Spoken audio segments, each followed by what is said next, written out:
Praise the lord. నేటి వాగ్దానము, మనము మేలు చేయటయందు విసుగక యుందము.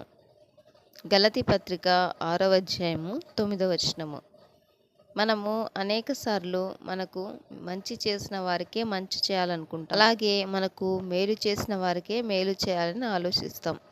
ప్రభువైన యేసుక్రీస్తు ఈ విధంగా సెలవిచ్చినాడు, మీ శత్రువులను ప్రేమించుడి, మిమ్మును ద్వేషించు వారికి మేలు చేయుడి అని.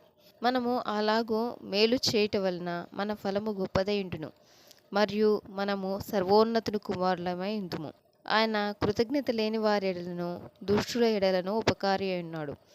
కాబట్టి మీ తండ్రి కనికరం గలవాడై ఉన్నట్టు మీరును కనికరం గలవారై ఉండునని ప్రభు సెలవిస్తున్నాడు. మీకు మేలు చేయు వారికే మేలు చేసిన ఎడల మీకేమి మెప్పు కలుగును? పాపులను అలాగూ చేతురు కదా. కనుక మనము మన శత్రువుల ఎడలగా, మనల్ని ద్వేషించే వారి ఎడల కూడా మేలు చేయాలి. మనుషులందరి దృష్టికి యోగ్యమైన వాటిని గూర్చి ఆలోచన కలిగి ఉండాలి. మేలు చేయుట నీ చేతనైనప్పుడు దాన్ని పొందతగిన వారికి చేయకుండా వెనుక తీయకుము. ఆమెన్.